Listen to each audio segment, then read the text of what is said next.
Bride, written and directed by Maggie Gyllenhaal, is a new spin on a classic tale that tells the story of a murdered young woman, played by Buckley, who is brought back to life to be the bride of Frankenstein, played by Christian Bale. It's a bizarre film that's got a lot of people talking, so let's talk about it.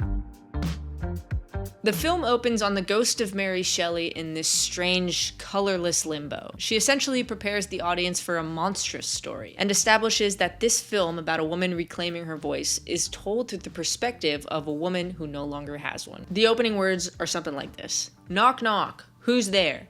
It's me, bitch, Mary Shelley, author of Frankenstein. Sorry, I know everyone loves it, but darlings, that wasn't the half of it. What I wanted to write, what I needed to say, I couldn't even think it.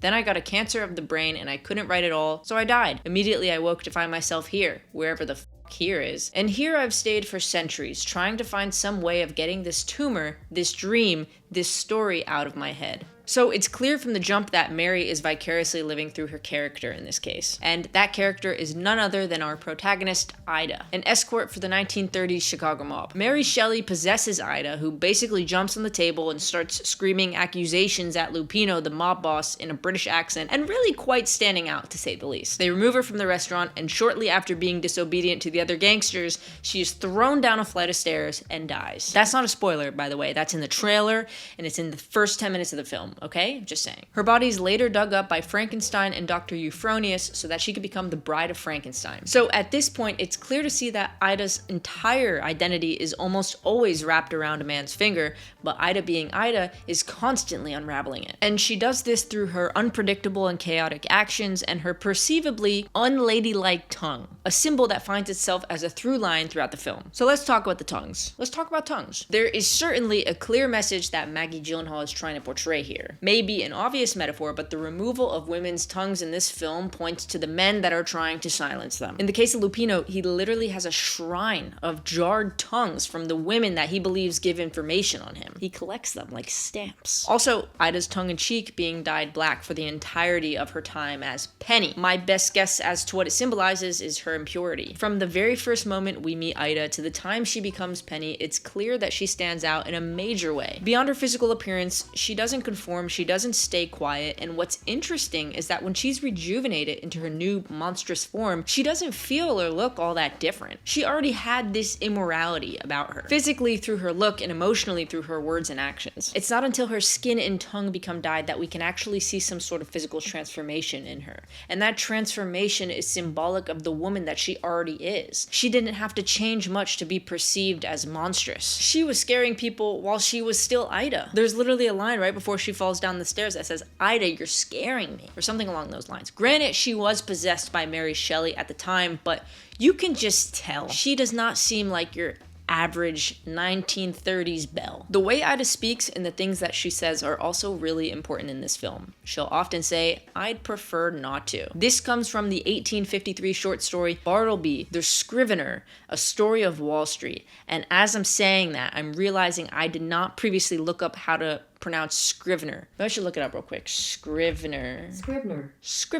Okay, that was pretty good. In this tale, a scrivener named Bartleby is hired to copy legal documents for a Wall Street lawyer. Over time, when asked to do a task, Bartleby starts to say, "I'd prefer not to, bro," which baffles the lawyer and makes it difficult for him to fire Bartleby because he's not being disobedient. He begins to refuse more and more, and this constant refusal leads him to refusing to leave the office, landing him in prison, where I'm going to spoil it, so if you plan to read this short story, skip ahead 10 seconds, where he refuses to eat and he dies. Anyways, "I'd prefer not to" is a passive way of saying no and quietly resisting, and it's almost like this mantra that repeats itself throughout the course of the film. Which is interesting, coming from someone like Ida, who has such a radical personality and seems like she would have no problem telling a guy to off. But Ida is strategic about when she uses the line. It shows her taking autonomy. She could choose to be loud and noticeable, or she could choose to be passive. She could do or say whatever she wants, and she does. "I'd prefer not to" create space between the speaker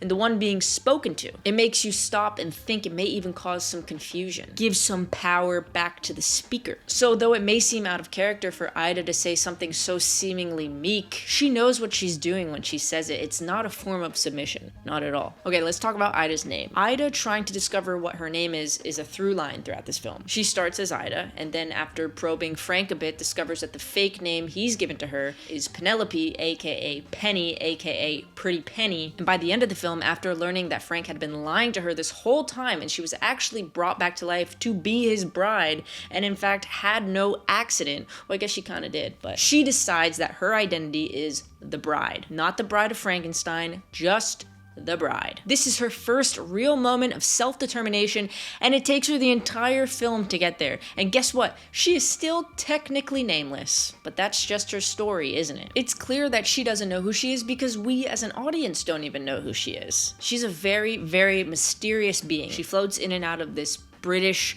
transatlantic New York Chicago hybrid accent, which we know to be a manifestation of Mary Shelley. A reminder that we're being told a story through Mary's perspective, and that Ida is just the unfortunate vessel for which she has chosen to tell the story through. But even before Ida is rejuvenated, she doesn't seem to have much of an identity anyways. We don't really know much of anything about her backstory other than that her life is tied to the mob. So with Ida consistently asking Frank questions about her life before the accident that she believes landed her here, it feels parallel to the questions the audience may ask themselves about Ida's life before her accident. Okay, let's shift our focus to Frankenstein for a bit. Tortured by his loneliness, Frankenstein approaches Dr. Euphronius with the wish that she creates a companion for him. Despite her hesitation due to the potential repercussions and ethical conflicts she faces, curiosity gets the best of her, and she complies. Frank and Euphronius dig up the grave of Ida and bring her back to the doctor's lab, where using that classic early 20th century technology, they're able to rejuvenate her. This seems to be where Frank's story begins. Before Ida, Frank seems a little directionless. This gentle giant is doing his best to be unnoticed and unprovoked, truly just searching for love and companionship. But Ida brings out this other side to him.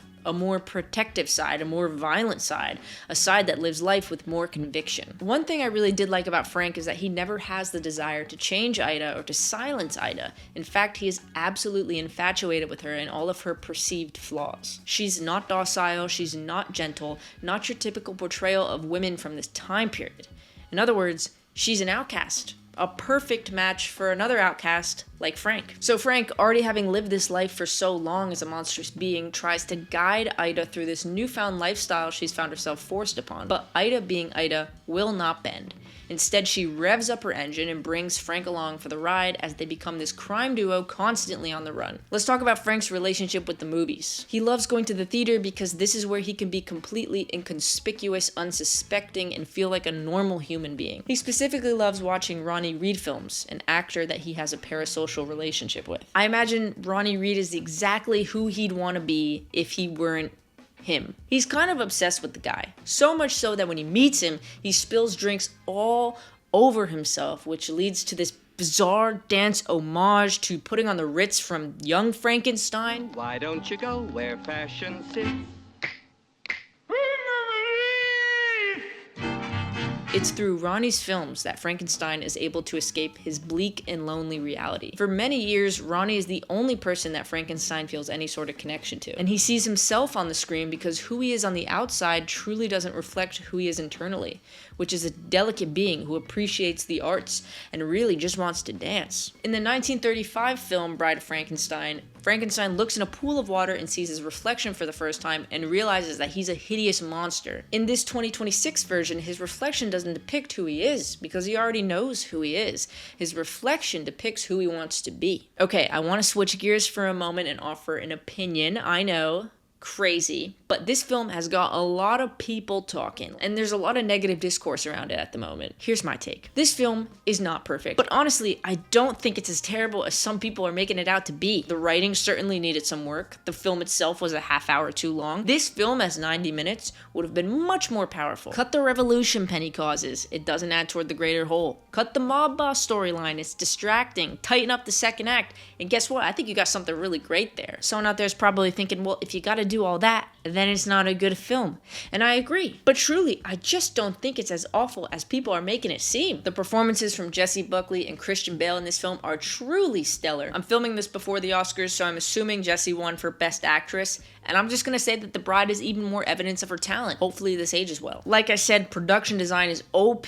There's some really beautiful shots in this film. The coloring is gorgeous. It's got a very gothic and grandiose vibe about it that fits that punk rock reimagining of the film very well. Despite its flaws, The Bride is a film that fearlessly takes risks and bold swings, and whether or not you appreciated them from a filmmaking perspective, it is totally respectable in a time where we need some honest effort more than ever. There's always more to say, but I'm gonna leave it there for today. Clearly, I've given my thoughts and opinions, but I'd love to hear yours. What'd you think of this film? Have you even seen it yet? Would you watch it again? Would you recommend it to a friend? I wanna know. Let's chat. Thank you for watching, and I'll see you on the next one.